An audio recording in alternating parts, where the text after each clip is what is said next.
It's time to huddle up and reconvene the college football panel representing the University of Utah. Ready for a season opener, ladies and gentlemen. Put your hands together for Frank Dolce. Frank, how are you? Fantastic.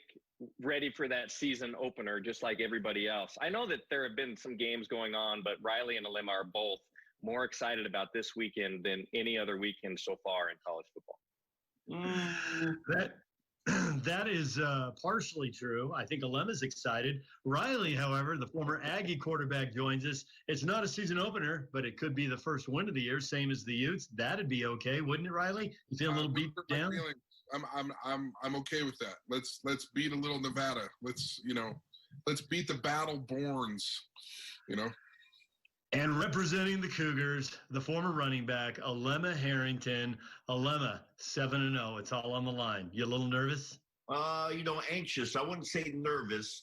And as, we heard Frank mention, looking forward to this weekend, yes, but probably not for the reason that he thinks. Looking forward to defending that perfect record and continue this beautiful journey we've been on. David, I think you misspoke. You said that Alema was a running back in college. Wow, Frank, really? Really? Hey, Frank's on one tonight, dude. The guy is right about stuff. He's coming. He's bringing it, Alema. Be ready. I have pictures. You don't make me bring out my national championship ring because I'll do it. Hey, when was the last time Nice. they went undefeated? When was the last time they went undefeated? I can't remember. 1984. Oh, 84. Remember, That's those right. were That's born right. before then. We'll remember that great run. That was a great year. Yeah, beating Michigan for the national championship. All right, let's start with Frank talking about the Cougars because that's been entertaining all year long. But Frank, we're going to narrow our focus right here. Bachmeier, their starting quarterback, out against Air Force. They're trying to play it coy. Will he play? Will he not play? Given how Sears played, do you think it's a big drop-off? Do you think it's a wash? Do you think it matters, really, who the quarterback is for the Broncos?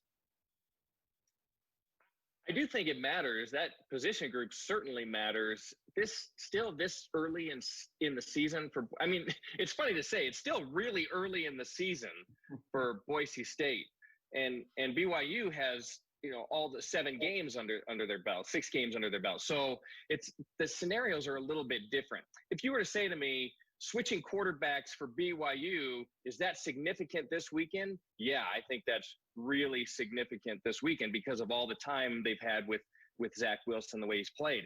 I don't know if at this point in the season it makes an enormous difference for Boise State based on the way the 2 quarterbacks have played. But I think the difference between these two is when Bachmeier scrambles, he has his eyes downfield.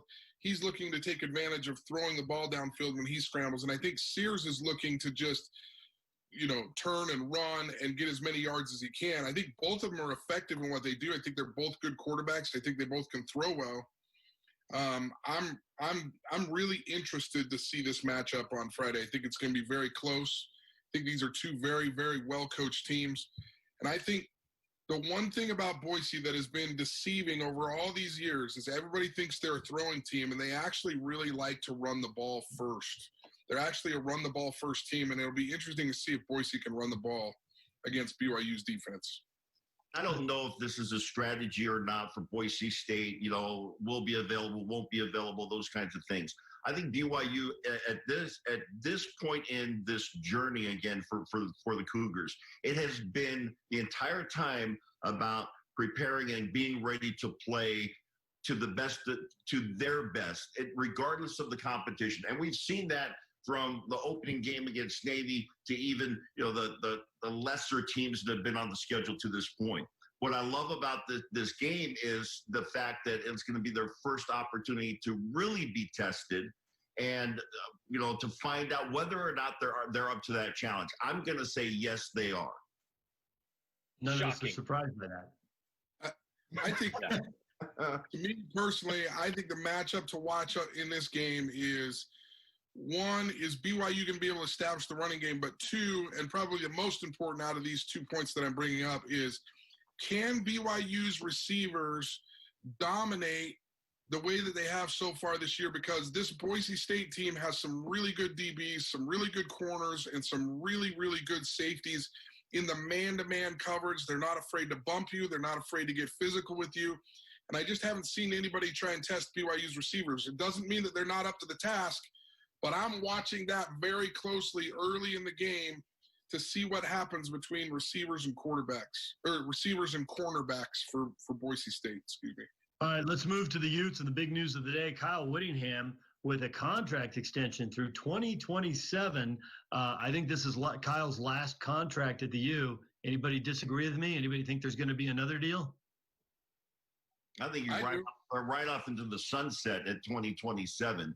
I don't believe there's extensions after that. But what a beautiful thing for Kyle and for the Whittingham family to have that type of a legacy at one school. I think it's a great thing for the University of Utah. I think it's a great thing for consistency. I don't think it's his last contract. I think this guy is going to coach up until he can't even walk onto the field. I think it's in his blood. I think it's part of what he does. I think that he had a great legendary coach that coached him in college that figured out how to coach all the way up until his waning years with Lavelle Edwards. And I think he'll do it for a long time. I think this is just part of what Kyle is at this point. And I just would not be surprised if he gets another contract. He's because his dad, Fred, coached, until his last stage too. Okay, Alema, don't take this down south. I mean, all of a sudden, Riley says BYU, and now you're trying to take all of the spin off of Coach Whittingham at the University of Utah and make it into his success was built down south in Provo. Good point. Good point. It was. You're right. This is the problem with Frank. He's always concerned about who's right, not what's right. I mean, we're just talking about Lavelle Edwards. We're just having a friendly conversation. Do I have to pay for this, Riley? Do I have to pay for this mental training that you're giving us here? What's right? It wasn't about BYU. Alema's just Holy cow. Well, I'll just tell you something about Coach Whittingham. He's an anomaly. I mean, this is the last. He's the last of his breed. The way that for college football and collegiate sports and professional sports go these days, if you don't win right now, then you're gone.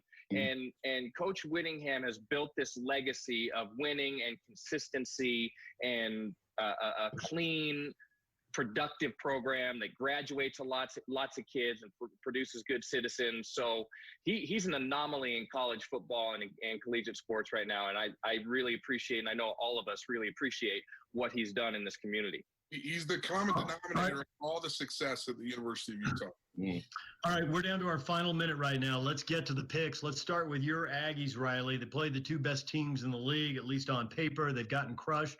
I think Nevada's right there. If you want to say the three best teams in the league, who are you picking? I'm picking the Aggies. I think they're going to bounce back finally. I think Coach has their attention, and I'm looking for them to make a good bounce back this weekend. Wow, bold pick. Frank? Yeah, the Aggies are my second favorite team in the state. So I am definitely. Do what's right. Come on, Frank. Do what's right. Aggies. I would say this about the Aggies, because you made the point, David, that they played with arguably the top three teams with Nevada coming up in the league. If you're the Aggies, you need to prove that you're the third best team in the league right now, and you do that by beating Nevada. Wow. All right, who's got the Utes? Has everybody got the Utes? Frank, I know you got the Utes over Arizona. Go Utes. I mean, it's just Arizona. Riley?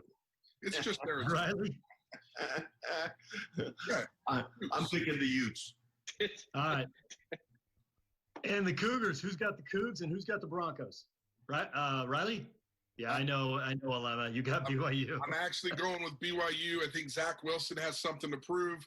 I think he wants to show everybody that he's a legitimate quarterback that deserves to be in the Heisman race, that deserves to be a first-round draft pick in the NFL draft. And Frank, who you got? Well, I just feel like BYU has such a distinct advantage with the winning streak they've had and some of the injuries that Boise State is bringing in, but they are on the blue turf. So as much as I'd like to pick the team down south, I'm going with the upset. Go Broncos. You scared me. I thought you were going to pick BYU. I did too for a minute. I'm going to echo what Riley said because he said some brilliant things, and I'll go with Frank in picking the Cougars to win. Well, good job, Frank. I think that was a great pick by you. Great pick, Frank. Great pick. All right. Yeah, you guys can continue to argue and taunt each other off the air. We're out of time. Back to you, Dave.